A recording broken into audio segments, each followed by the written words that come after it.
فرض کا قرض۔ 1965 میں اپنی جان کا نذرانہ دے کر ملک و قوم کا وقار بلند کیا۔ بیٹا، اب میری ماں کا ارادہ تھا کہ میں بھی پڑھ لکھ کر اپنے بڑوں کی طرح فوج میں بھرتی ہو کر اپنے ملک و قوم کی خدمت کرتے ہوئے شہادت کا درجہ پاؤں۔ لیکن بیٹا، میں اس وقت ڈر گیا تھا اور میرے قدم ڈگمگا گئے تھے۔ پھر میں گھر سے بھاگ کر شہر چلا آیا تھا۔ اس وقت میری عمر 13 سال ہوگی۔ پھر وقت گزرتا گیا اور میری عمر بڑھتی گئی۔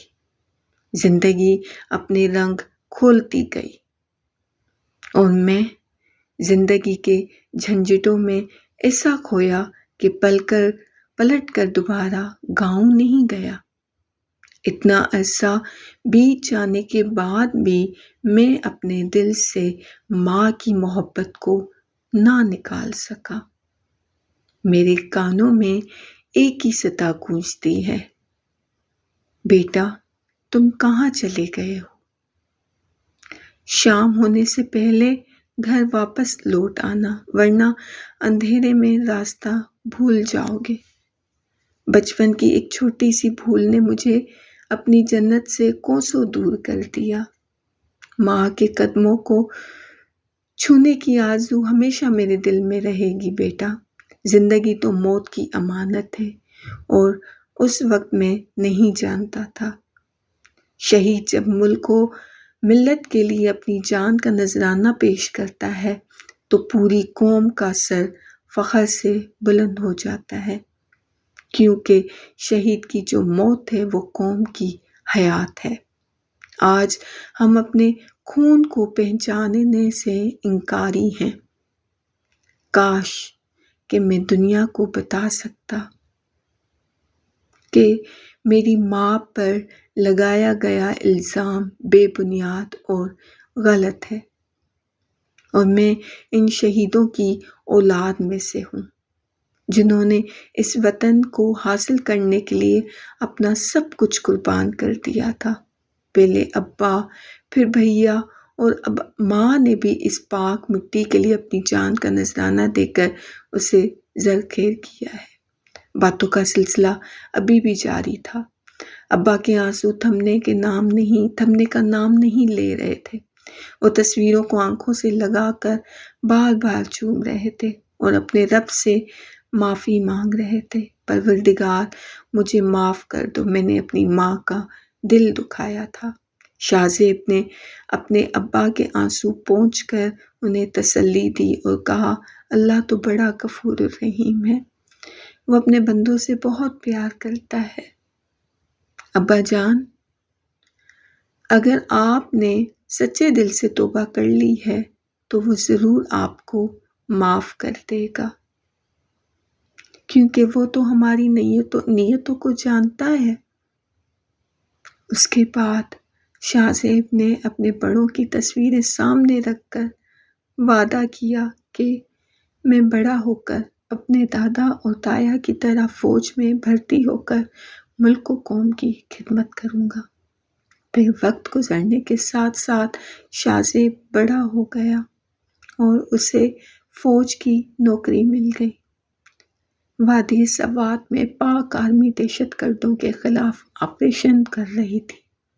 شاہ زیب نے اپنی ٹریننگ مکمل کی اور وہ مکمل کر چکا۔ اس ٹائم اس نے ایک فوجی دستے وادی سوات روانہ کر دیا گیا۔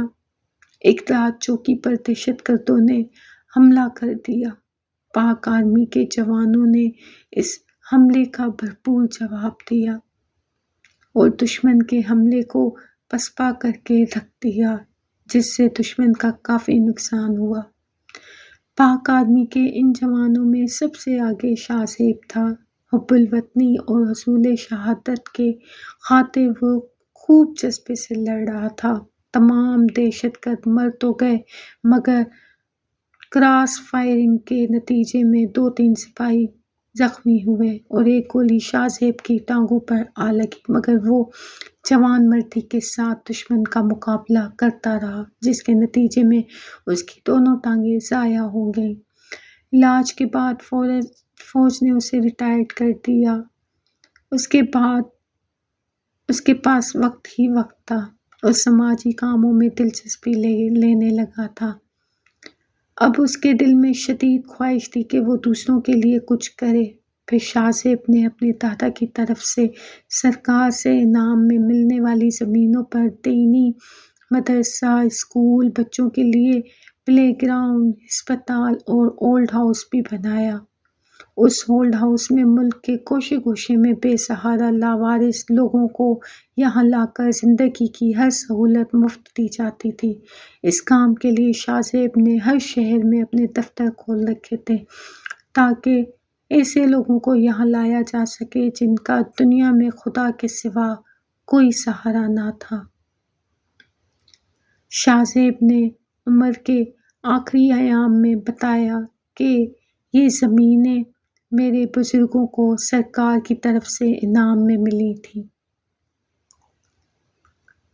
اور میں نے اپنے بزرگوں کی امانت کا صحیح استعمال کر کے اپنا فرض پورا کر دیا ہے، یا پھر آپ یوں سمجھیں کہ سرکار کی دی ہوئی زمینیں سرکار کو ہی لوٹا دی۔ سچ یہ ہے کہ لوگ سچے دل سے زندگی میں کچھ کرنے کا ارادہ کرتے ہیں، پھر وہی لوگ دنیا میں ایک روشن مثال بن جاتے ہیں۔ ہمارا ملک ہمارے پاس اپنے بڑوں کی امانت ہے، ہمیں اپنے ملک کو سنوارنا ہے۔ لائک کریں، شیئر کریں۔ اللہ حافظ۔